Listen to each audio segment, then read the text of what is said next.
All right, guys, if anyone on the Zoom has a question, you could raise your hand and we'll call on you. We have time for a couple questions on Zoom if anyone has a question. Right now, it looks like we don't. So we'll go to questions in the room. Please raise your hand. We'll take a mic to you. Start with Audrey right here. Thank you. Hey, Tom, how are you? Good. How are you doing? I'm good, thank you.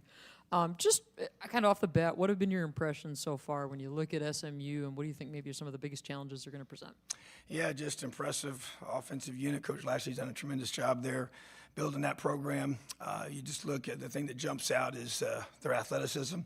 At receiver, the tight end position is very solid. The running back, he's a converted wide receiver, so those challenges that he creates with that and the way they're able to do that schematically has been impressive. And I think the quarterback, he really makes him go. And the Jennings kid he's impressive, and he's young, but he's extremely live arm. In terms of a dual threat quarterback, that's what he truly is. He can run it, he can throw it, but his ability to create is really what sticks out to me. When things maybe don't go as they're supposed to, he's really dangerous, and he forces you to have to be extremely disciplined in those areas of being able to prevent those types of plays. But talented football team, one of the top offenses in the country, and so definitely a huge challenge for us and a great opportunity. In the front, Bob. Hey, Tom, how are you doing? Good. How are you? I'm good. I wanted to ask you a little bit of a bigger picture question. The adjustment you had to make early in the season going up into the booth, and now working with Dan Connor closely to get everything kind of situated, the calls in. How has that relationship gone with Dan? How do you think it's gone for you, and how big of an adjustment was it? Because I believe you had been on the field yes. most of the time. So how'd that go for you? Yeah, it was an adjustment without question. I think it was a good adjustment, good change. And, Dan and I obviously work very, very closely together. He's a tremendous coach and a great communicator with our players. And that was important, I think, to keep him communicating with them with the mic.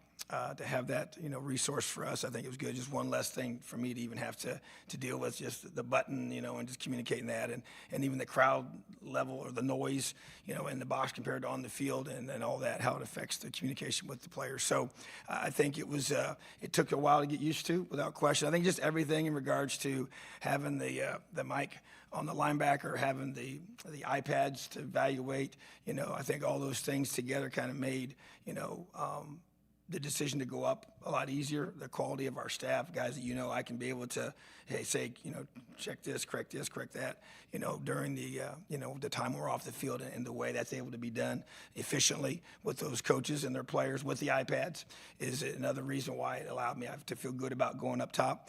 And I just think the quality of our players and their ability to handle those adjustments and the things that come off the field. So definitely took some time to get used to, I think, but at the same time, once we got into that new structure of communication, I feel like that we kind of got rolling from there, and it's been a very positive thing. In the middle, John. Hey, Tom. How you doing? What did you learn from the Oregon game that you can maybe apply against a team like SMU or moving forward in the college football playoff? Well, there's no question. I think many valuable lessons to be learned, and without being too specific, because obviously we can play them again, and then obviously other teams can use those things. But at the same time, I think you're always looking to adapt and to learn and grow from things that other team does to you, and puts you in a tougher spot. And obviously we didn't play to our standard, and they did a tremendous job in certain areas that really made that hard.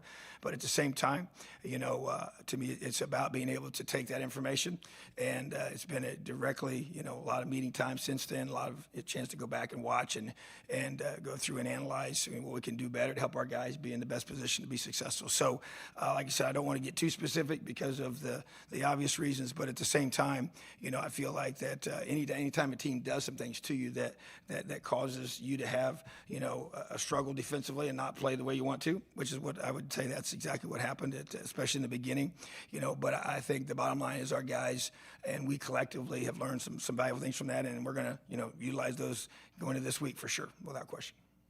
In the middle, Seth. Hey, Tom.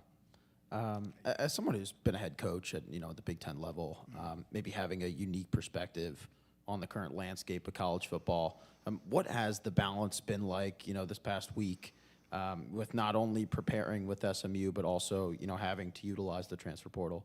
Yeah, I think everybody would agree that there's a lot of things that need to be reevaluated, and we've had been in a lot of those meetings the last couple of years leading up to this, and I think Coach addressed some of these things yesterday. And so bottom line is that we, as a coaches organization and NCAA, has to take a really strong, hard look at the calendar and the flow and how things are happening, and it just creates some negative situations that you really don't want to be placed in, for your team when you have a chance to be. But at the same time, I think Coach did a great job of saying, we got one focus, that's SMU. And so we'll let everybody else that's in those roles administratively to figure out what's better for the future, because it definitely needs to be looked at without question, and I believe it will be. But right now it's about, hey, what can we do to make sure that our guys are 100% locked in in their preparation. We're in game week mode right now, and we got to be able to do a great job of compartmentalizing things and also making sure we're ready to play our best football on Saturday. Over here on the right, Tyler. Tom, thanks for the time. Wanted to ask about your defensive tackle situation. Against Oregon, it seemed tighter than we had seen it in the past 12 matchups, understanding that Alonzo's not available, Hakeem left the program. Would you like to be able to go deeper than 3? I know maybe you can't go 5 again, but do you feel like moving into the playoffs, that's a spot you can go deeper than 3? And how would you evaluate Ty Blanding and Xavier Gilliam kind of on the fringe there? Yeah, I'd say that those two guys you want to see step up into the 4th and the 5th spot, and you'd like to have at least 4 without question each week in the playoffs, and you want to be able to have 5 as a bonus guy. So to me, Xavier and Ty are the 2 guys that we're constantly evaluating. Even this week in practice, they're competing for that spot to be the 4th guy, and then be the 5th guy. Obviously, would fall into place there. So you just want to see guys rise up. And I think that depth is important at every position, but especially in your front. Those guys play very, very stressful snaps. When you play on the defensive line, it's physically demanding, mentally demanding, and you got to be, you're getting, hit every single snap, and you're throwing your hands, and you got to be able to be playing at a high level. That's why we rotate those guys in the past. So definitely want to get to 4, love to have 5, and the ball's in those guys' court to decide who it's going to be. We'll go Mark and then Shane. Thanks for your time, Tom. You're welcome. How would you evaluate the play of Tony Rojas, a guy who was a high school offensive player kind of moving over to defense? And what do you see as his kind of upside? How much more do you think he can develop? I think he has a tremendous upside. I think, as you mentioned, he's a young player that's still growing and developing. He's got tremendous speed and athleticism and length for the position, and you've seen the flashes of it when it really, really shows at a high level. And I expect him even these next 4 weeks to continue to grow and develop and be very important for his future as well. So, and I think a lot of it is just confidence as a part of it as a player, as you learn, what's in the system and you learn to grow. Because as a backer, you got to not just play well, you got to communicate. You got to take on the ownership of making sure everybody around you plays well and is in position to make plays. So Tony's the guy to me that his best football is still in front of him and ahead of him. He's got a tremendous attitude. He works extremely hard. And I want to just continue to see him these next several weeks just keep growing and developing in his confidence and playing with that edge, and we've seen that. We know he has it in him, and it's been now you're looking for just that high level consistency to be able to play at that high level each and every week. That's what I expect from him. That's what I expect from our backers, and to me, he's a guy that's got a bright future. Let's go in the back middle, Shane. Hey, Coach. How you doing? Doing well. How are you? Great. With 2 guys that you got from the transfer portal, A.J. Harris, Jalen Kimber, coming from the SEC, talk about the impact those guys have had on your defense in the secondary, especially getting as far as you have this season. Yeah, they've been huge. I think about Jalen Kimber's just poise. I mean, he just doesn't get phased. He's experienced. He's been, playing this game for a long time, and that's what stuck out to us when we took him, and it's proven to be true. And he's actually been just a tremendous young man in our program. Love what he brings every day. So consistent in his approach to practice, and his play's been that way as well. So you can take a guy like that, and sometimes you take a guy in the portal, you don't always know how they're going to fit into your system, how they're going to play once you get him here. And he's been tremendous for us, and I expect him to be a major part of everything as we finish off this season. So and then AJ to me is a young guy. As you kind of have 2 different extremes there, and was 1 year at Georgia and coming here and has a tremendous amount of talent. And I think you kind of even go back and you say consistency is the thing you want to see. And he probably played his best game of the whole season, against Oregon, And so I just felt like that he's got toughness, he's got athleticism, he can cover, and he can do a lot of things that we want our guys to do. So they've been 2 tremendous additions to our program, and that's what you want to be able to do with utilizing, in my mind, the portal is a chance to be able to maybe fill in some gaps based on where you have maybe some early departures at a position to be able to meet those needs with that type of player. But to hit on both of those guys, the two guys we brought in, in the secondary, has been really big for us, and I expect them to play, their very best football here these last 4 weeks. Over in the middle, Max, and then we'll go to Zoom. Hey, Tom. Thanks for the time. If my simple addition is correct, SMU has 7 guys who have at least 20 receptions this season. Is it more challenging to prepare for a team like that where it's so spread out anybody can hurt you rather than 1 or 2 guys that heading into the scouting report are going to gash you all day? Yeah, I would think that, there's always strength in numbers. And I think it's no different in that, example. And anytime you have more guys that you feel can make plays, for you as an offense, and then obviously we as a defense, more guys we have to defend and take away, So, but the bottom line is that they do have a very talented football team, and they do have many weapons that they can get the ball to. So it forces you to be able to say, hey, man, everybody's got to do his job, which is what you obviously say from the beginning, but it's really more valuable when you say, hey, sometimes you say, if we take this guy away, we're going to be able to do this and that. And so to me, we have to be sound across the board, and everybody is going to matter who you're matched up with, and so, but they've done a great job recruiting to that position. And like you said, they have many guys that can contribute. So there are obvious strengths when you have the ability to do that, and it puts stress on your defense when they can. So we know that we have a big challenge with our secondary, but we're excited about the challenge. All right, we're going to go to the Zoom screen. Devon Jackson, Philadelphia Inquirer. Hey, Tom, thanks for the time. I wanted to ask about Abdul Carter. You guys have been using him all over the defensive front, as a stand-up over the center, coming off the edge. How important has he been to your defense? And, what is his kind of gravity as a pass rusher?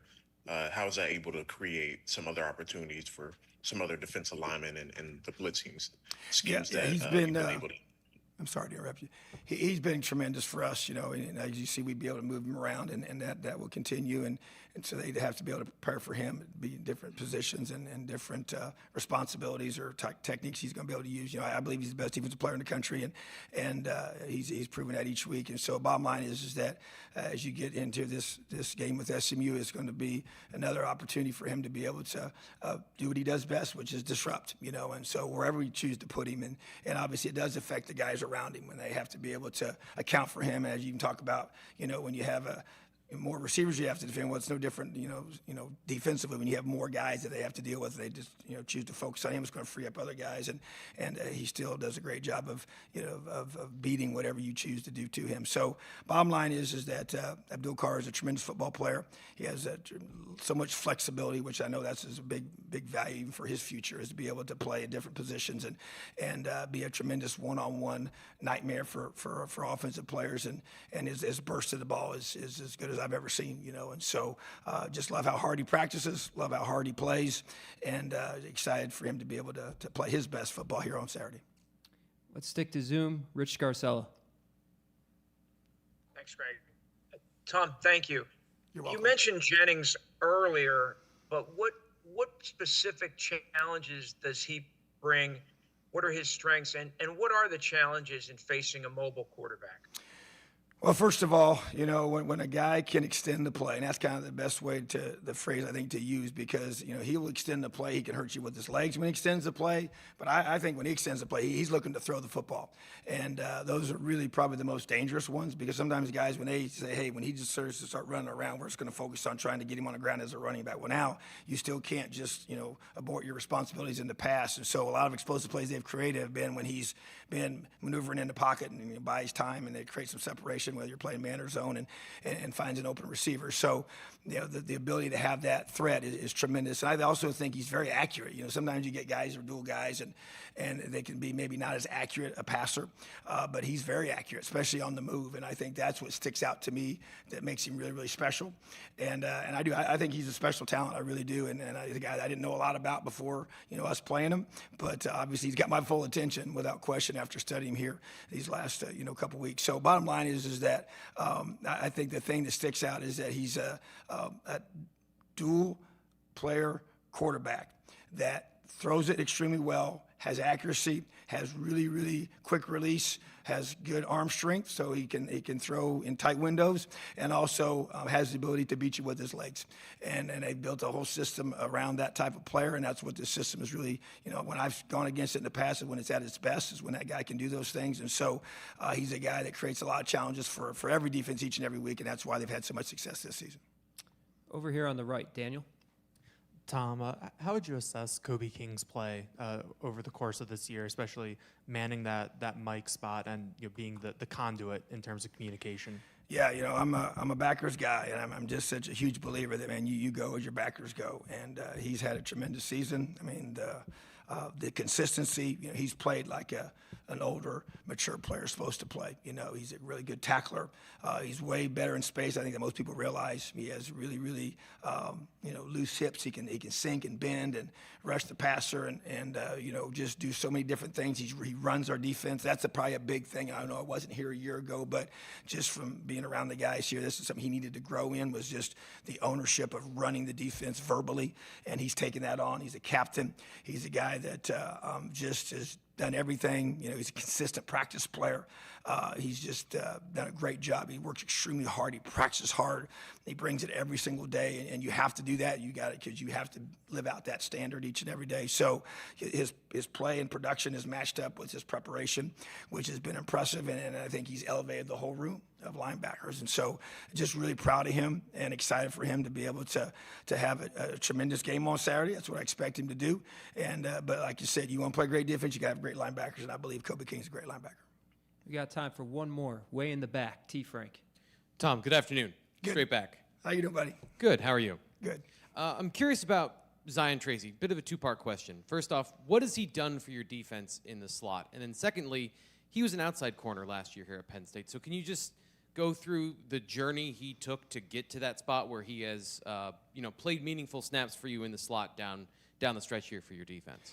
Yeah, he's been, another piece. You guys have mentioned several guys that have been huge for us this year in his development, Coach T has done a tremendous job with him as a player, and then, Coach Digg works with him in the lion position, and I think that, when we lost KJ, it really kind of created some challenges for us to be able to kind of figure out what this was going to look like moving forward. It took a little bit of time to get to that point, but at the same time, he does give you some tremendous coverage ability at that position, but he also has, the ability to tackle, and he can blitz, and he can do all the things that you want that position to be able to do. And there's, different ways you play that guy based on his skill set, and you always want to maximize, his skills. And he's, he's made some really big plays for us, and that's the expectation going to this weekend as well. But at the same time, I would say, he's another guy that. And there was probably a point a couple months ago, and I pointed out, and when I started seeing it in practice, the attention to detail during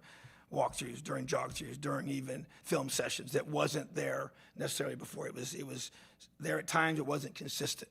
And when I started seeing it consistent, I just wanted to make sure I reinforced that. And then his play started elevating once the attention to detail during those parts of practice started to elevate.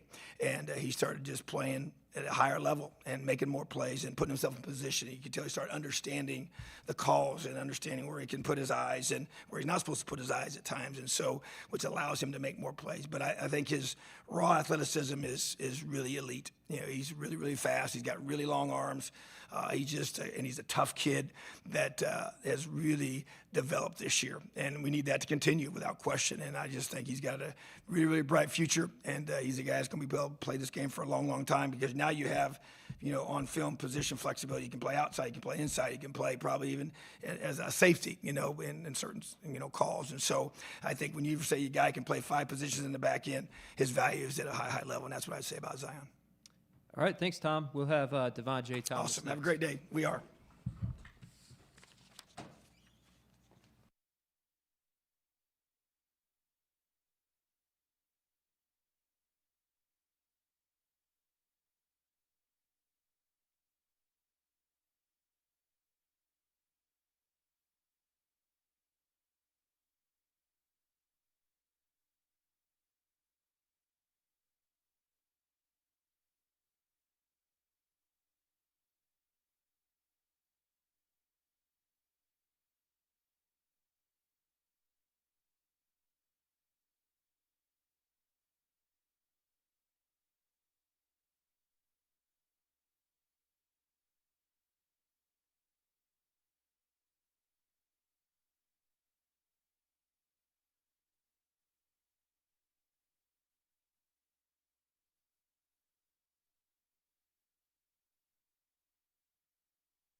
What's up? All right, guys. If anyone on Zoom has a question, you can raise your hand. If not, we'll get started in the room, and then we could always go back to Zoom. All right, let's get started in the room here. Please raise your hand if you have a question. Let's start with John and then Tyler. Hey, Devon, how are you? Good. How are you? Doing good. What kind of problems does Kevin Jennings present for you guys as a defense, even when it comes to like maintaining pass rush lanes for a defensive tackle when you know he might take off? Honestly, that's the thing. It's going to be balance in the cage. It's going to be a big thing. You know, he's a huge threat on his feet, especially when it comes to extending plays. That's probably going to be the biggest thing. That's kind of the last thing we want, you know. We have some incredible corners, but when you have a QB that likes to move around as much as he does and extend plays, sometimes things tend to happen, you know, especially with great QBs like himself. He's done it all season. You see it on film, so. We're on the right, Tyler. Devon, thanks for the time today. Coach Allen just talked about the defensive tackle situation and trying to go a little deeper, moving in the playoffs beyond the top three. How have you seen Ty and Xavier, you know, embrace this competition, embrace this opportunity to play a meaningful role in the playoffs? I mean, you have to understand that this entire season, this entire year since the end of last year, they've kind of understood what the situation was in terms of D-tackle. There may have been a chance to step up, you know. Seasons are long. The season is super long. I mean, injuries happen, et cetera, et cetera. So I think they've truly stepped into that mindset of a growth mindset. I think they've done an incredible job, especially in these last couple weeks, of taking that very seriously, you know, step by step, day by day. They've grown tremendously. I mean, their pad level, hands, striking, their feet, it's grown tremendously, and I think they're ready to play at a high level here very soon. In the middle, Seth. Devon, thanks for the time. We talked to Coach Allen. He said that, you know, this week between the transfer portal and preparing for the game, you know, the staff kind of has to do a great job compartmentalizing things. From a player's perspective, what has that been like when, you know, some of the coaching staff is focused on some other things and, you know, maybe you have a teammate or two, you know, leaving in the middle of the week to enter the portal? I mean, the situation, it sucks. I'm sure you heard Coach Franklin earlier in the week talk about that a little bit. But that's just the situation. That's just the nature of college football right now. I mean, you have to understand that with this college football playoff run that teams are having and the portal being open only for a certain amount of time, it puts players and coaches in a pretty tough position, especially when you're thinking about next year and in terms of how you want your team to grow or how you want to grow individually. I mean, it just sucks. You know, you can't really do too much about it, but I think there does need to be a change. I agree with Coach Franklin. Like, there does need to be a change in college football. If the playoffs are going to be structured like this and go on for this long, I think the portal and how it's conducted needs to be adjusted as well. In the front, Bob. Hey, Devon, how are you? Good. How are you? I'm good. A lot of people are talking about the weather this week. I wanted to ask you about the crowd noise. As a guy who's been here for a while on the defensive side, yes, sir. If this place has got close to capacity and they're into the game, and they're going to be, what can it do to an opposing offense? How does it impact them? What can they not do maybe as well? Any particular memories of maybe the crowd being a huge factor in a big game here? Yeah, I mean, you look back, you go back to Michigan or when we were at Iowa. I mean, crowd noise plays a huge part, especially when you're talking about cadence and getting the snap off. That messes with teams a lot. And now they have to go on silent cadences, which they give away physical signals, like the center may nod his head or may move his hand or the guard may tap the center. Like, those things matter and make a difference in the game, especially when you're looking at it on tape. And so I think that matters coming into this week. They're going to have a tough time, especially in Beaver Stadium with the whiteout going on, adjusting to that noise level. So, Here on the right, Mark. Devon, along those lines, what does it mean to you and the other seniors to get one last game here at Beaver Stadium? Oh, it means everything. You know, last game we had at home was Maryland. I mean, it was a good game. We were done a little bit earlier than I wanted to be, so I was a little upset because I thought we may not have another game at Beaver Stadium. So just to have this opportunity again just means everything, you know, especially when you're talking about a playoff game at Beaver Stadium, the first one ever. It's tremendous. You know, I'm thankful for it every single day, and all the other seniors as well. You know, we've taken this week, these last couple weeks especially, and kind of just took it all in. You know, this doesn't happen too often where you have a team like ours, a moment like this with fans like we have, and give them this opportunity in such a big game. Like, it doesn't happen often. So we just appreciate and we're thankful for it all. In the front, Zach. Hey, Devon. Thanks for the time. What would you say to a teammate or just a mutual friend, someone that's weighing a decision to go pro early because you decided to come back for the season when you had the opportunity to maybe move on? What would you say to a teammate if they're weighing that decision? What advice would you give them? Say that one more time. A teammate that's weighing returning to Penn State or going off to the NFL a little early. You decided to come back. What can you share about your experience that would be helpful advice to a teammate that you wanted to help out? I mean, you look at the difference between last year and this year. I mean, look how much further we've come. You know, the opportunities that we have this year. I mean, the experiences that I've had, I would say weigh things carefully. There's going to be a lot that you're going to have to deal with, but there's also going to be a lot that you're going to be blessed with in turn, you know. I got another year with my brothers to do something that's never been done before, which is an incredible opportunity, and I think that should speak more volumes to, you know, who they are as a player if they look at that super critically. And I think everybody should just, you know, give it a second look and think critically about it, because, you know, you're only in college once. You only have so many years. The league is going to be there. So, In the front, Audrey. Hey, Devon, how are you? Good, how are you? Good, thanks. You obviously, as one of the leaders on this team, been here for a long time. It seemed to me a little bit different after the Ohio State game where you guys right away, a lot of guys said, hey, we want to play them again. We want to get another shot at these teams. There's no moral victories in this thing, but is that in the Oregon game as well? Like, are they confidence boosts, or is it a good measuring stick when you say, hey, like, we were close to these guys? Like, is there any thought of that, or not at all? I mean, we think very highly of ourselves in terms of who we are as a team and our preparation and what we do on a day-to-day basis, on a week-to-week basis.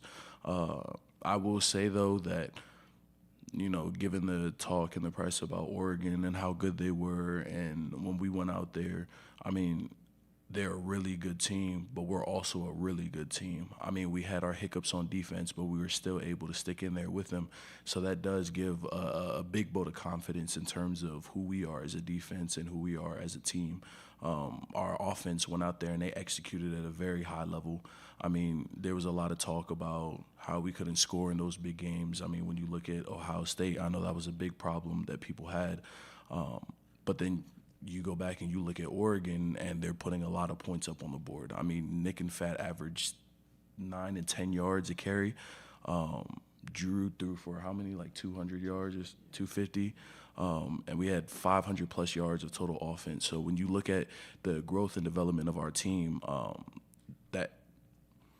it's exponential, and I think that's really good for us going into this playoff run. You know, showing that we're able to grow as much as we are. Let's go to Zoom. We got Mark Wogenrich.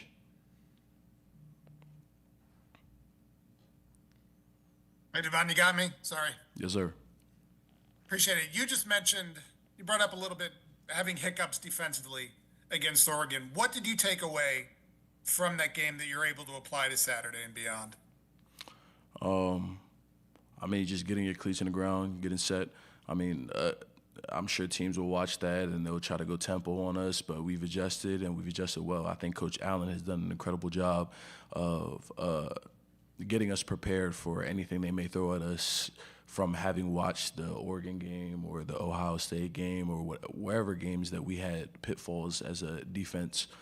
Coach Allen and Coach Franklin and the rest of the coaching staff have done an incredible job of getting us prepared for anything that we'll see. But I think that's definitely the biggest thing in terms of the tempo, just getting ready, getting set, and, you know, having your ears open just in case we need to adjust to anything on the fly. Let's go to the middle. Seth? Don, when you look back to the start of your college career and all the changes that have kind of happened, you know, through the years, whether it's NIL, transfer portal, conference realignment, working with agents, What do you think you've learned throughout that journey that maybe you would maybe teach a kid coming up, like an incoming freshman or something?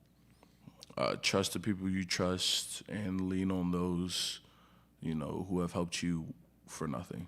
A lot of times, especially now in this space with NIL, you look at agencies and you look at those people around you who are trying to profit just a little bit of what you're getting as a student athlete. And I think it's important for student athletes to understand that in terms of how they operate on a day-to-day basis, week to week, with their NIL, without their NIL, however it is, I feel like it's important for them to trust who they trust and, lean on those who helped you for nothing.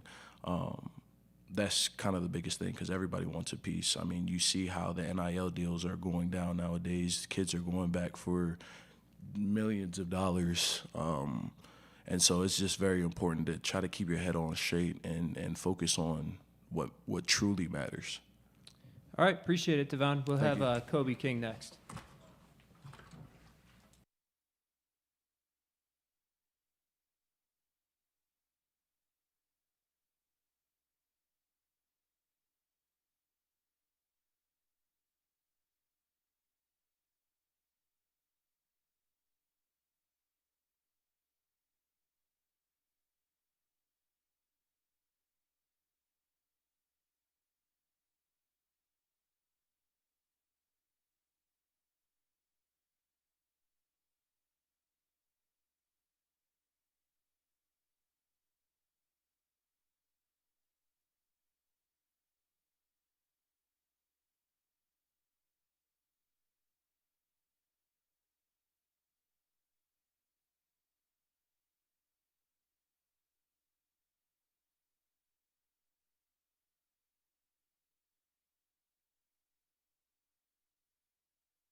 All right. Anybody on Zoom have a question? If not, we'll go to the room. We could always go back to Zoom. Let's go in the room. Start with Tyler over here on the right. Hey, Kobe, how are you today? I'm great. How are you? Good. I know we got a lot to get to on defense, but one of your fellow team captains, Drew Aller, announced yesterday that he's sticking around for 2025. Just wanted to get your thoughts on what that means for this program and what it might mean for Drew as you've seen him develop. That means a lot for this program. Kind of gives the program faith in their quarterback coming back within, him having the amount of experience he's had. It's also great for him to do what he wants to do here and to continue to accomplish his goals for the rest of his career here. But I also think it's just good for the team. Just with the thought of him coming back and, all the connections and bonds he built with the receivers and offensive coordinators and, just guys on the team. And it's great for the program. Let's go to Daniel over here on the right. Thanks for your time today, Kobe. Yes, sir.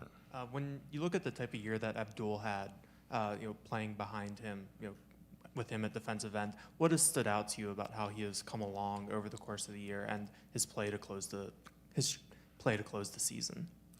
The thing that stood out to me was really how dominant he wanted to be and how dominant he knew he could be. The way he prepares, the way he's intentional about his game, in meetings and practice, and just the way. Guys seeing him talk about certain things that he knew he's capable of and him actually going to do it out there on game day. So, he is a great guy, great player, great teammate, and he's been dominating this year. Let's go in the back middle, Max. Hey, Kobe. How are you? Great. I think we've all kind of talked about SMU being an explosive passing offense, but really they've run the ball a little bit more and been a run-first team. What have you seen from Number one, the back, and what challenges do they present as a rushing attack? The back looks athletic. Before I even knew he was a running back, just from seeing him, I was like, oh, he's a receiver. He's a receiver back there, but he's definitely a speedy guy. He's a smaller back, but he's definitely one of the best backs in the country. But yeah, they have a great team, good scheme. They're fast, their tempo. Their quarterback's a great guy too. His athleticism is probably the best we've seen all year, and we just got to bring it to him on Saturday. Let's go to Audrey. Hey, Kobe, thanks for the time. Is there anything that you take from Ohio State and Oregon in terms of you guys have played two of the best teams in the country this year? Like, is there any confidence in that or anything going into the playoff? It's definitely confidence in that just from learning the things that we've corrected, and continuing to build on the things that we're trying to do for the rest of the season. I think we've took lessons from both of those games, with both of those games being a close game, and just us altering certain things and them helping us figure out things that we need to work on and change different looks and change some things around. But we definitely learned from those two games and those two teams, and it's hopefully going to make us better. Over here, middle left, Tyler. Kobe, how are you? I'm great. About you? Coach Allen was talking about how you're taking greater ownership in this defense vocally. Where has that kind of come from? How have you kind of found that voice, and what's the influence that Dan Connor has had in that whole process for you? That really just comes from my role and the way that I've thought that I've always cultivated and molded myself into me being a Mike linebacker, actually. But I just take it upon myself to be the best I can be every day for my teammates, be right at the end of the day, and also know what my teammates doing around me so I can help them be right, and we all be on the same page. But, just ultimately being the quarterback on the defense, knowing where guys got to be, knowing what we have to do so we can get things done the right way. But Dan Connor, man, he's been amazing.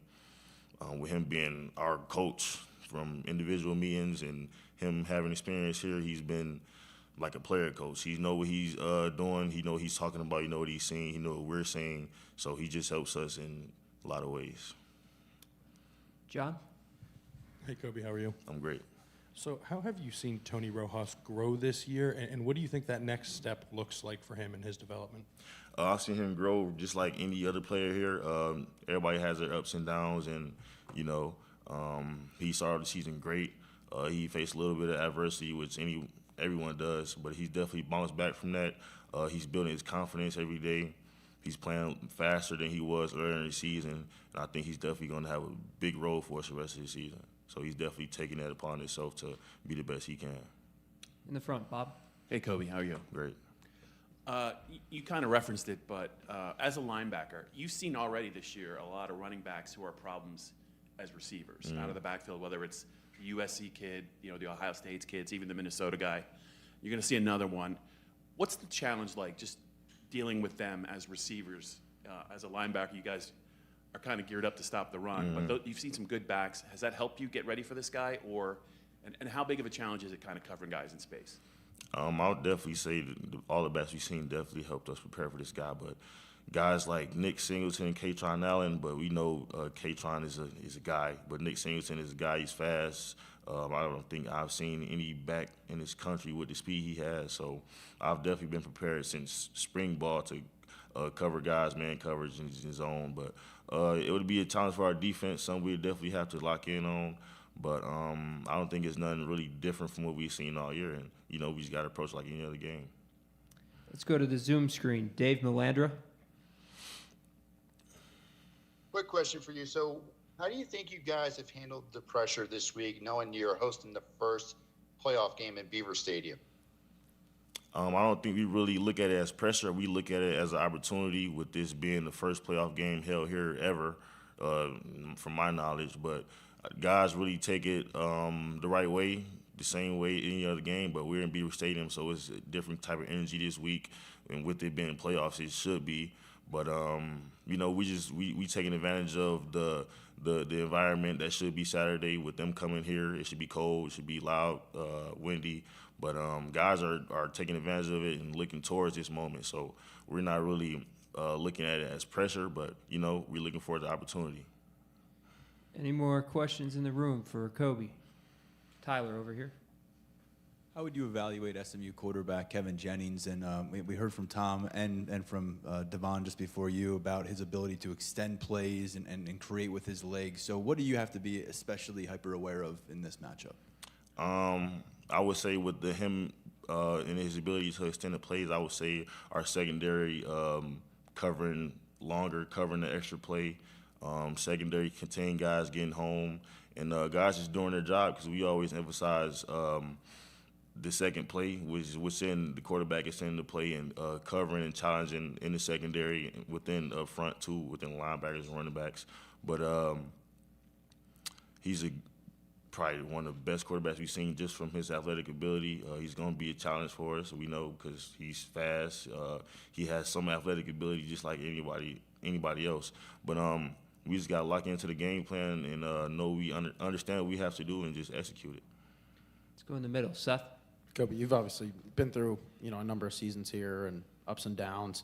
What does this road kind of look like this year, from losses to big wins and now the playoffs? And have you made a decision regarding whether you'll return in 2025? Oh, this road has been great for me. It's been looking awesome throughout from the start of the season to now.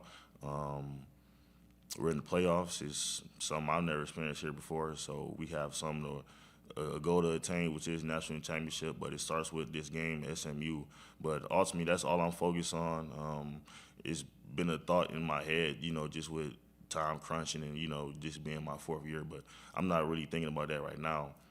Focusing on SMU because that's all I can really focus on right now. It's game week and, focusing on today. Got ready for practice, go out there with the right mentality approach, and execute. So, yeah. All right. Thank you very much, Kobe. Yep. Appreciate it.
I'm good. All right. Do we have any questions from Zoom to start? Awesome. We'll do questions in the room. We could go back to Zoom. Start with Tyler. Hey Zane, how you doing? What's good? How you doing? Good. We've been checking in with a lot of you guys about Kevin Jennings, SMU's quarterback. What have you seen from him on film, and what are the challenges that he's going to present you guys on Saturday? Yeah, he's a dynamic player, athletic, great passer. He's a great player for their team. Works well within their system. I think it's a good challenge for us up front. Let's go in the middle here. Is it Max? Hey Zane, how are you? What's good? How you doing? Yeah, I'm doing well. With Jennings as well as the running back Smith, what is this run scheme? What challenges does their run scheme present to you guys up front? Yeah, they got a couple unique fits that we haven't seen yet, so I think that's one thing that we've been working on. Everything else pretty much the same. We know what we got to do. We just got to handle business. In the front here, Bob. What's good? You've had a dynamic year yourself with tackles for loss, disruptive plays, quarterback hurries. The year that you've had in your third year, the growth that you've had. I'm just curious. You didn't get a lot of love when it came to the All Big Ten team. Is that something that ticks you off, motivates you? Do you ignore that and just focus on the game, or did that bother you? Yeah, nah, I really don't pay attention to that stuff. I mean, it is what it is. Of course, I want to be the best in America, but I know who I am, so I just got to keep proving that. Let's go in the middle here, John. Zane, what did you feel like you learned from the Oregon game, and what did they kind of do that kind of got you guys off base a little bit? I'll say a different look, different fit that we haven't seen in the Big Ten. You know, we all have similar play styles playing Big Ten teams. They were a little different, some things we didn't see, so I think we're going to get that button up this week. Let's go in the middle. Seth. Hey, Zane, thanks for the time. Yeah. We've seen Xavier Gilliam and Ty Blanning get a little more playing time late in the season there. How have you kind of seen them develop, and how confident are you in them to be able to make some big plays and some big moments here? Yeah, those guys taking the process very well, not getting down themselves because they're not getting the snaps that they think they should, but they come in every day working and trying to improve and looking for things to improve, so I think they're going to be good for us. We'll go to Mark and then Joe. Zane, we've heard some guys make decisions on their futures. Have you made that decision on what you'll do next year? And if not, what will the timetable be? When would you address that? Yeah, no, I haven't made a decision. I'm just focused on SMU as of right now. Go ahead, Joe. We've heard a lot of talk about the weather. The guys in Dallas are talking about it. As an Orlando guy, what do you think that plays a factor at all, coming from a warmer environment to a colder one? Yeah, most definitely. It does. I mean, my first cold game, I was struggling out there, man, so I kind of got used to it. I kind of know what to do, the little secrets and stuff like that to play in it. But, yeah, it's a factor for sure. Let's go to Zoom. Devon Jackson, Philadelphia Inquirer. Hey Zane, we just wanted to ask about playing along the Penn State defensive line. You guys have been really disruptive this year, both on run and passing downs. Obviously playing next to Denied and Sutton. Abdul C, what's it been like this year to be able to create that havoc, and how fun is it to give those offensive lines different looks and cause stress on them in all facets? It's been fun, man. I mean, playing with those guys allowed me to make plays, allowed them to make plays, and use our skill sets to help the team win. Any more questions in the room for Zane or on Zoom? We got one here, Max. You mentioned your first cold game was a bit of adjustment. What did it take to get used to playing in cold weather? You just got to know the ins and outs. I mean, it's going to hurt regardless, so it's kind of a mental thing that you got to get used to. You know, the first time you go into it, you're not aware of that. And then it's little things that you can do to stay warm, like warm skin, the Vaseline and stuff like that. Over here on the right, Tyler. Zane, I know you haven't talked about making a decision for 2025, but Drew did, and he announced that yesterday. Someone who's from your class in 2022, someone who's a captain in your locker room, what does that decision coming now mean for this program moving forward into the playoffs and ultimately for 2025? I think that just makes everyone more bought in as of this year right now, because we got SMU this week, so having our quarterback knowing in the back burner of our brain he coming back, it kind of give us a little relief and just keep playing ball. Got one right here, Tyler. Ethan, if you could bring Tyler Millen here. Obviously, with the two young defensive tackles along that line, how have you kind of emerged as a leader along that defensive line? And the second part to that, how have you kind of grown personally, physically, kind of striking perspective? Yeah. I mean, as far as the young guys and me leading the example, I think I just do it every day with my habits and what I do every day in the facility. Coming in, rehab, treatment, my daily habits, showing up, being intentional in film, writing down notes, taking on things of that nature. What was your second question? You forgot? Yeah, but yeah, I did too. Yeah, well, I forgot too, so we good. Shane. Zane, with this being such a unique opportunity, you know, it's kind of a win or go home, must-win scenario, kind of unprecedented in college football. So how do you guys kind of approach that as far as like how fired up are you for that and kind of this unique experience? Yeah, I mean, we taking it as like this is the last rodeo every game, you know what I'm saying? So we leaving everything we got out there. I mean, going tired, all hurt, pain, injuries, playing through everything because you don't know what's going to happen next. So we leaving it all out there. We playing balls to the walls. Zane, when it comes to individual honors, Abdul has gotten a lot of All-America status, All Big Ten status. As a teammate, what does that mean to you to see someone that you work with get recognized like that, to have one of your own seen that way nationally? Yeah, that mean the world, man. You know what I'm saying? We grind every day. You know what I'm saying? Seeing somebody on the team gets that much recognition is great. That mean all the work that we're doing is paying off. Any more questions for Zane? Audrey. Thanks for your time, Zane. Mm-hmm. We've asked a lot of guys about Abdul Carter this year. Yeah. What's maybe the most impressive thing you've seen him do to a guy in practice? In practice, I mean, I see him do everything. Power, speed. I don't know. It's kind of become normal to me at this point because I see it so often. Probably his pass rush moves.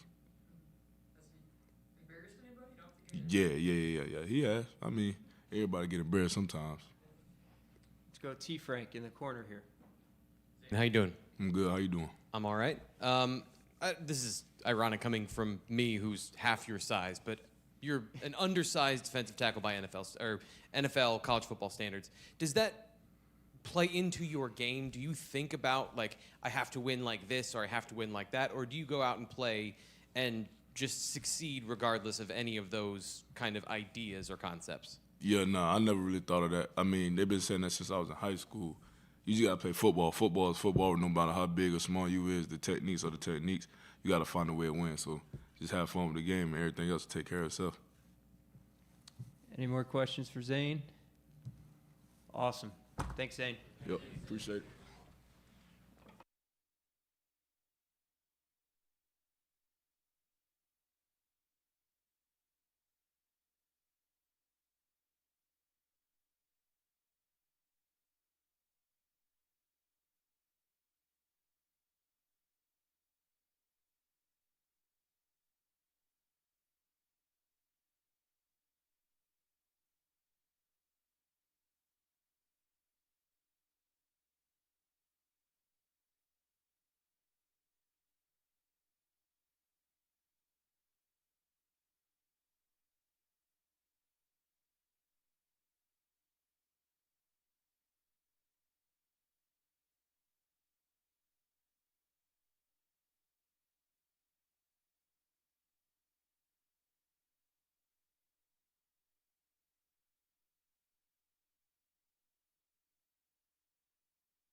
All right, we'll start with a couple questions from the Zoom screen. Let's start with Devon Jackson, Philadelphia Inquirer. Hey, Abdul, thanks for taking the time to talk with us this afternoon. Just wanted to ask about your season and kind of your transition to being an edge rusher. How would you evaluate yourself at this point? Obviously, you've garnered a lot of accolades in the postseason, but how will you evaluate the position change now almost a full season complete? Yeah, I try not to focus on the success I had too much. I just try to keep finding ways to get better. My first year playing a new position, I'm doing really well. It's helping me, helping my teammates, but I'm still trying to find ways to get better each week. Let's go to Mike Gross, Lancaster Newspapers. Hi, Abdul. Thanks for doing this. According to the fans and social media, you were getting at least held and at most tackled on almost every play of the Oregon game. Was it really that bad? How does it compare to other games in terms of how much you were getting held? And also, what have you learned about how to play how to deal with being held? Yeah, I just try to keep playing, just try not to get discouraged. Whether I get the call or not, just try to keep playing, just give my 100% effort each play. If I get the call, I get it. If not, I'm just keep working. Eventually, I get a call, I get the second. I just try to keep working, not get discouraged. Let's go to Joe Smeltzer. Hey, Abdul, thanks for the time. So, Coach Lashley from SMU said earlier today that he feels you're the best defensive player SMU has seen since he's been there based on film. A little later, Coach Allen said he feels you're the best defensive player in the country. To have coaches things say like that about you and with the season you've had, but to be passed over for some national awards that you had been nominated for or finalist for, do you feel slighted by that? And does that give you an extra edge going into this playoff run? It definitely gives me an extra edge. You know, the night I got snubbed for the Nagorski Award, did some push-ups that night, maxed out. I just use it as motivation. I try not to get discouraged. I still feel like I'm the best defensive player, but not just defensive player. I feel like I'm the best player in general. You know, we like the categories a lot as defensive players, but we impact the game just as much as offensive players. And it doesn't have to be defensive player. It's player overall. But I just use it all as motivation. Let's go to David Melandra. Two quick questions for you. One, how do you think you guys are handling this week, especially with this being the first playoff game at Beaver Stadium? And secondly, what is your message to those players that are considering going to the NFL or considering coming back? Yeah, we just take each week like we've been having throughout the whole season. We prepare the same way. It's the same energy. And towards the NFL, we not focus on that. We just focus on the playoff, focus on one game at a time, and that's what we've been doing. Let's go to questions in the room. John in the middle. Hey, Abdul, what have you learned from that Oregon game, and what can you kind of take from that moving forward to help you guys in the playoff? Yeah, we learned a lot. Each game is going to be things we learned from, things we did well, things we didn't do so well. In that game, it's a lot of things we didn't do well, a lot of jobs. We didn't execute our jobs well. We just learned from that, fixed that, worked on that throughout practice, and we're going to be better next week. The back corner, T. Frank. Abdul, over here. What have you learned differences between playing the run from off the ball and from the line of scrimmage? Leading the nation in tackles for loss is not something easy to do for a defensive end who's been playing there for a while, let alone doing it in one offseason, essentially making that transition. So I'm just curious, what were the focuses for you early in the season, and what have you learned playing the position over the last 3 months, essentially? Yeah, definitely my techniques, the technical stuff of the position. At linebacker, you know, you coming downhill dealing with offensive linemen, but at defensive end, obviously, you're close to the line, they're right in front of you. You got to be ready with your hands, your feet, driving your feet, running your feet, playing with technique. So that's the most important piece for me, just learning that process. Right here in the middle. Hey, Abdul, thanks for the time. Zane Durant said that SMU had very, very unique fits to their offense, something that you guys had not really seen. Is there a team that you can compare them to that you've played in the regular season on film? And if so, how does that go about, you discussing with the defense in the film room? Yeah, I think each team is different. They all got their different weapons, different pieces, different ways they can impact the game. But with SMU, what I've seen is their quarterback, he pretty much make them run. He can make plays with his arm, his legs, just extending plays, making people miss. So I would say their quarterback for them is the biggest thing I've seen. The back middle here, Max.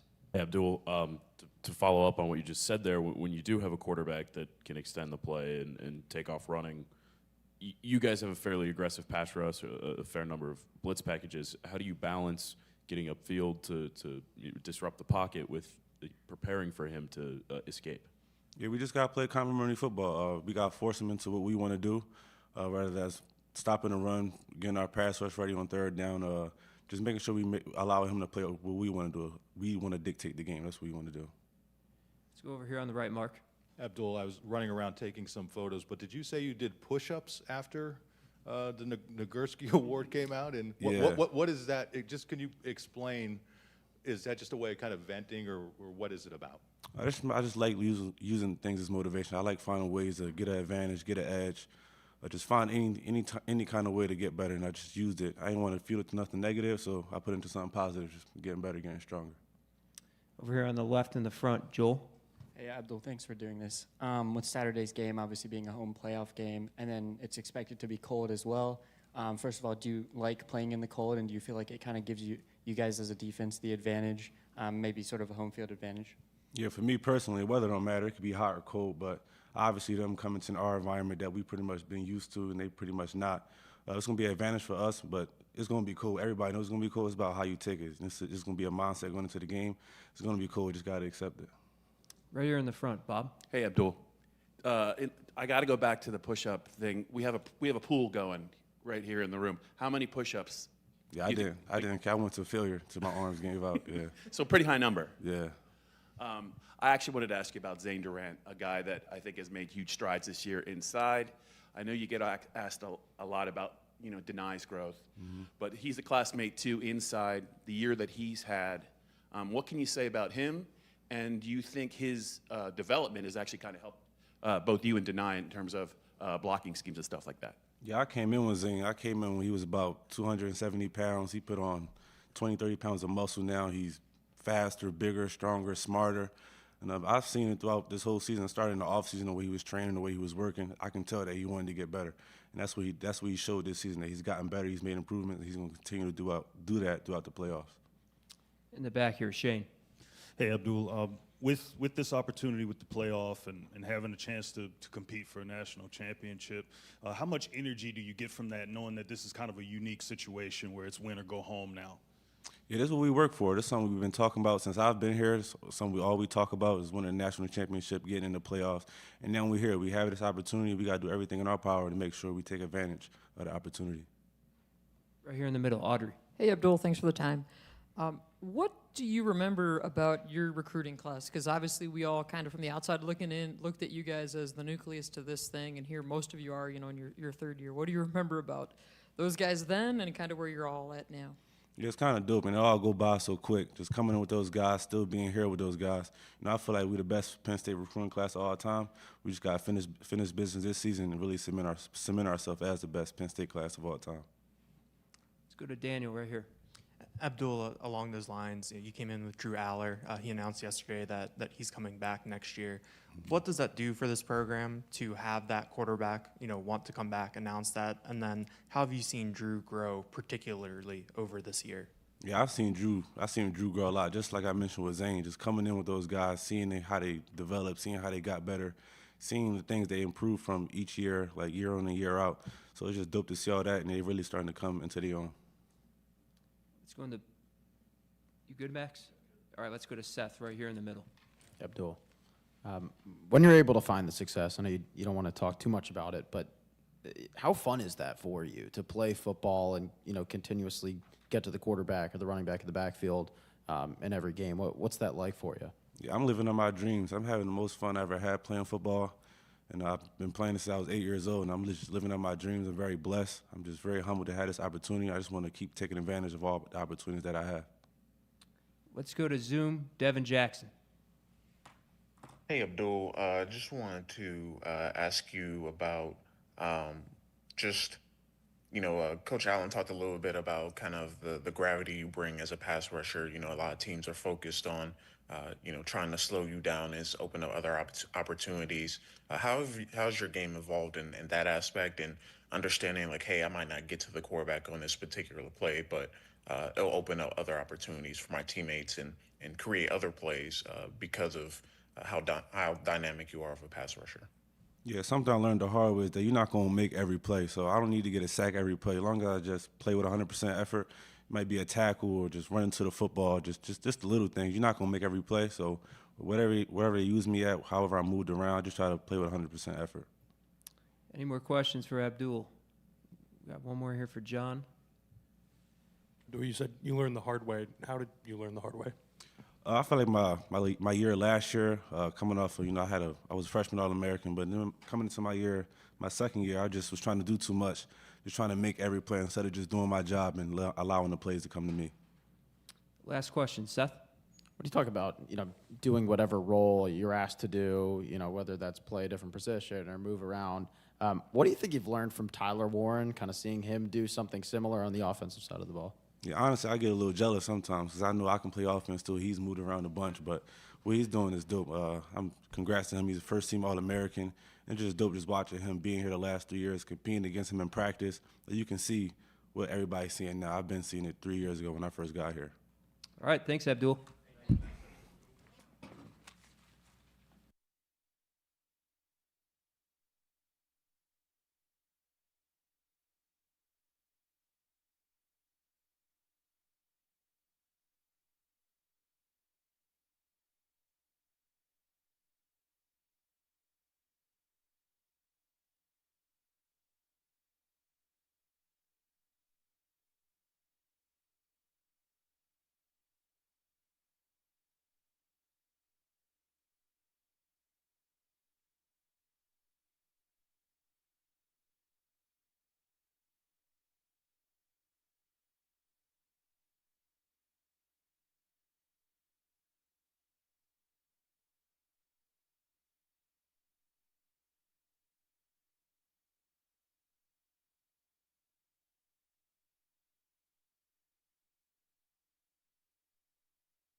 All right, we'll start with questions from Zoom. If anybody has any, we could always go back. Okay, nothing from Zoom. We'll start with questions in the room. Tyler. Hey, Dom, how you doing today? Good, how are you? Doing well. We just heard from Abdul, and he talked a little bit about his development here as a junior and as a defensive end. I know you had high hopes for him. Did you think he would put himself in this category of maybe being the best defensive player in college football in his first year at this new position, or has he kind of exceeded expectations even internally with Penn State? I mean, I'm not surprised at all for how well he's doing this season. I mean, he's just a freak athlete, and I noticed it right away as soon as he stepped foot on campus. I mean, just the way he goes about his day-to-day self and day-to-day routine, it's incredible. I mean, just learning from him too at this point now. I mean, it's awesome. In the back middle, Shane. Hey, Dom, how are you? Good, how are you? Doing well. Heard Drew talk about it, in his statement yesterday about coming back. Abdul just talked about saying how much fun they've had this year playing football, saying it's the most fun they've ever had. As another guy on the team, how has this season been like for you? Obviously, you've had to overcome some things as well. Yeah, I know I had to fight through some adversity, but, I mean, just keeping my head straight, keeping my head where 1-0 each week. I mean, just focusing on getting myself better and making sure I can still help the team in that way. And any way I could do that and help the team at the same time is huge for me. Got a question from Tyler over here. Bringing a mic to him. Let's see if I can redeem myself here. You play alongside Kobe. How has he kind of grown as a leader alongside yourself on this linebacker group, and how is he kind of taking command of a leadership role? I mean, he's becoming a lot more vocal. I mean, just the way he's communicating pre-snap and post-snap, telling us what he sees when he comes off the field. I mean, we talk about that a lot every time he comes off the field. Kobe, Tony, and I, we all talk about what we're seeing, what little keys we're noticing pre-snap, and it's really helping us all play at a high level. In the middle here, John. Hey, Dom, what issues do you think someone like Kevin Jennings can give you guys as a defense, and how do you prepare for a quarterback that might be on another level compared to guys you face this year? I mean, he's a heck of an athlete. I mean, he can make plays with his legs, he can make plays with his arms, and I mean, third downs are really where you got to make sure he stays in the pocket. I mean, he's a athletic freak. I mean, we just got to be able to be in our gap sound, and be able to play our game. Seth, right here in the front. Dom. In an era that seems so hyper fixated on NIL and the transfer portal and soon enough scholarship cuts, what do you think it means that a former walk-on is going to be a starting linebacker on a college football playoff team? I mean, we've always dreamed of it as coming from a walk-on. I mean, you always dream of that, getting that scholarship moment. It's just like the weight that like comes off your shoulders, and I mean, it's just undescribable how appreciative we feel when we have that moment. I mean, and now I guess that's probably going to go away. I guess you're not going to see that as much anymore. But I mean, it was an unreal feeling having that happen to me, and I'm just upset that it's not going to happen to others. Over here on the right, Tyler. Dom, I know 2025 is the last thing you want to talk about, but Drew kind of brought it to the forefront yesterday with his announcement. So with the team captain, with the team's quarterback announcing he's on board for another go-round in 2025, what does that do within the locker room? What does it do peer-to-peer, maybe among the staff, knowing that that's a pretty important piece that's already in place? I mean, I think it's huge having Drew come back. I mean, he's a great captain, great leader, and a huge leader for the offense. I mean, just having him come back, having that experience in the quarterback room as well. I mean, helping the younger kids out and just making sure everyone's on their P's and Q's. And I think he's going to be a huge part of the team next year. We'll go over here on the left, Joel, and then Shane. Dom, thanks for doing this. Obviously, you were close with Bo, who recently entered the transfer portal. What is kind of your confidence level and your expectations for him at his next stop and the success that he'll have? I mean, I'm happy for him. I mean, he's a great guy, heck of a player, and sad to see him go, but I'm excited for him to do his thing and be a great quarterback in the future. In the middle, Shane. Hey Dom, with mentioning Jennings and his mobility and ability to extend plays, you've seen other quarterbacks have like quick releases, things like that. When you look at those two different types of quarterbacks, what are some tactical things that you guys look at to prepare to kind of deal with what they do as far as those two things?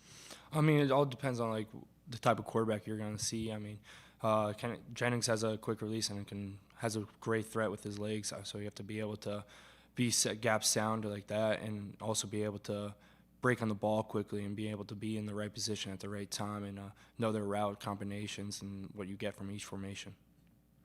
In the back left here, Joe.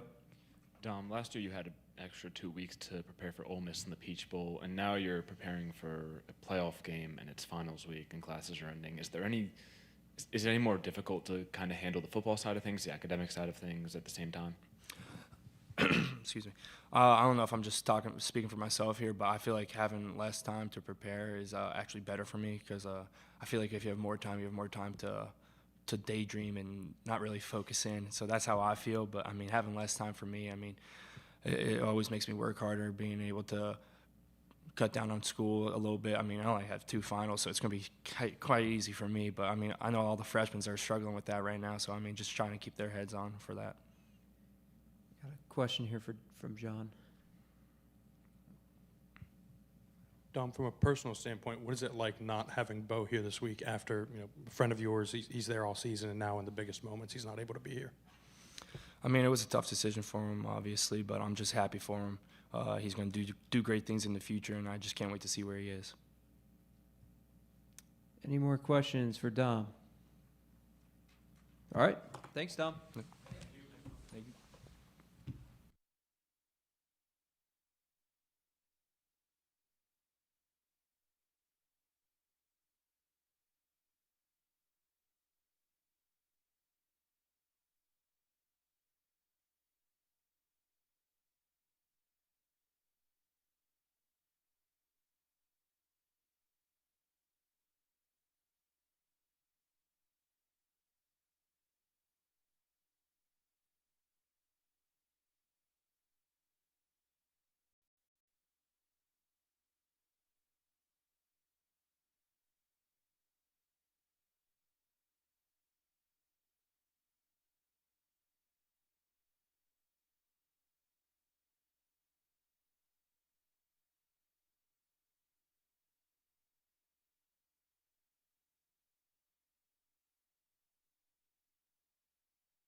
All right, we'll get started with questions for Nick.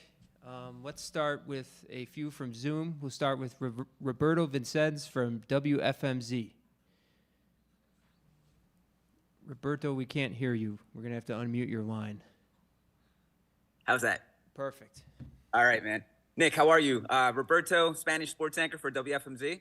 I'm good. How you doing? How are you, man?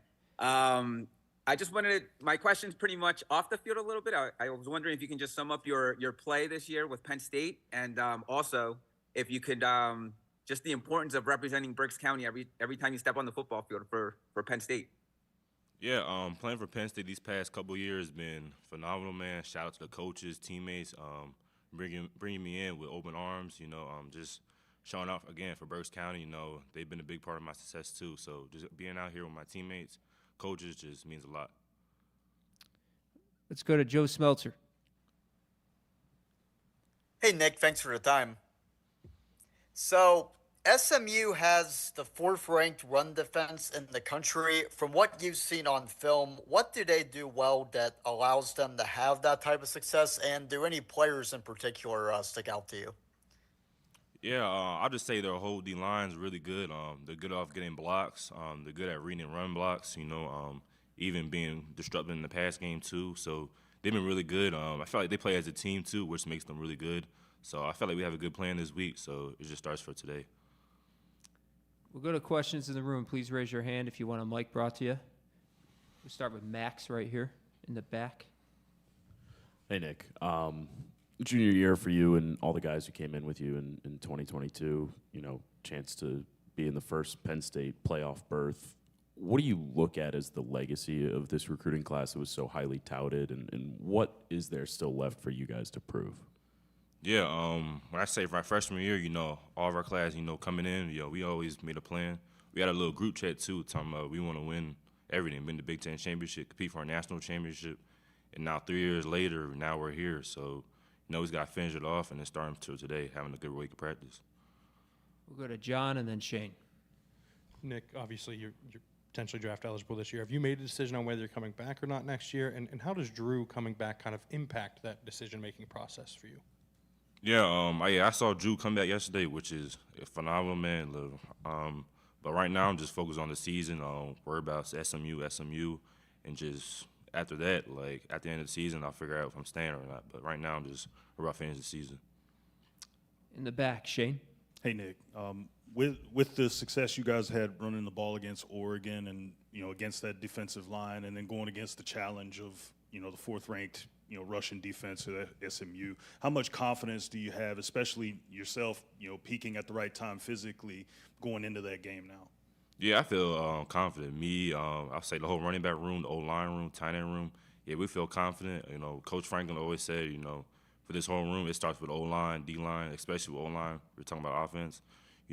Just being physical of the line of scrimmage because, them boys set the tone and they help our job easier. So, we're up to the challenge and we're ready for it. Right here in the middle.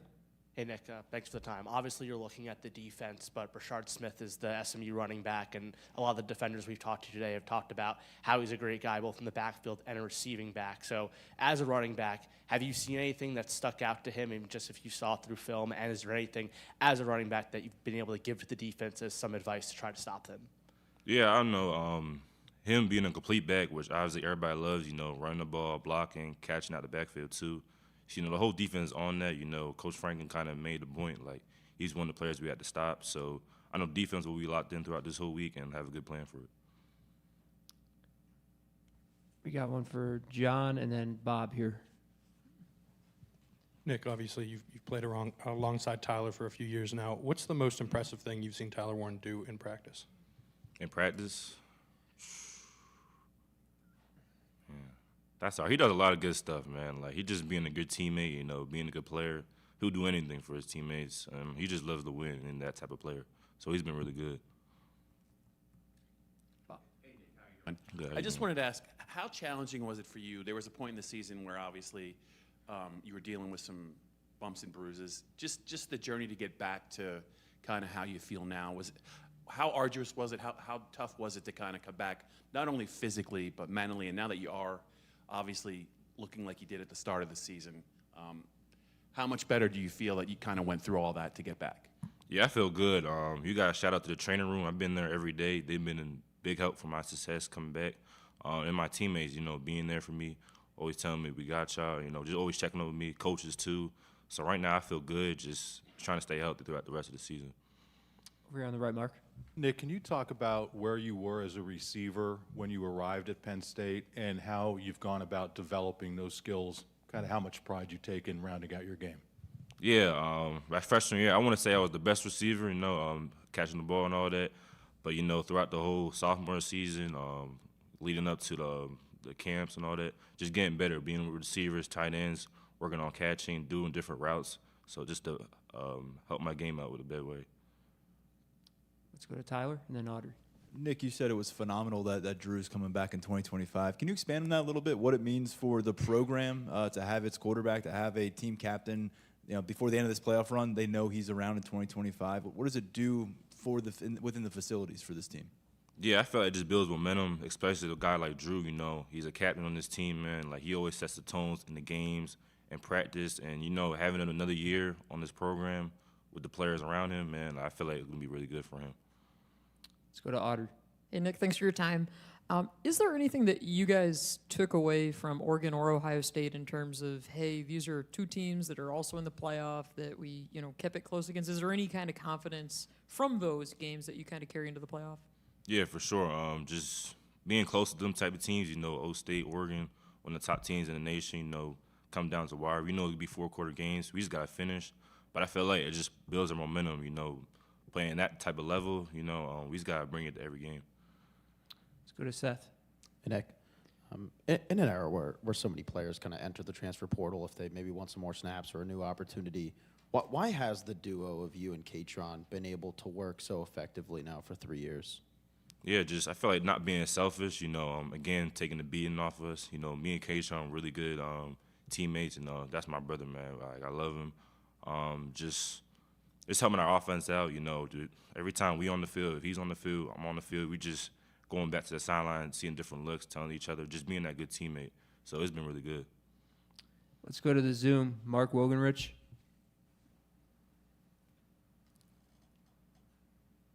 Mark, you're muted. One more time. Here we go. Sorry about that. How do you feel you ran the ball in the Big Ten title game against Oregon? What have you watched from that game, that performance that you're using this week? Yeah, I felt like I ran a little bit good. Found some big holes. Shout out to the O-line, tight ends doing that. I felt like I ran physical, just setting the tone because, going into that game, defense is really good. D-line was good, so it's going to be a physical game. So I felt like I ran really well, and we just got to keep it going. Any more questions in the room? Audrey.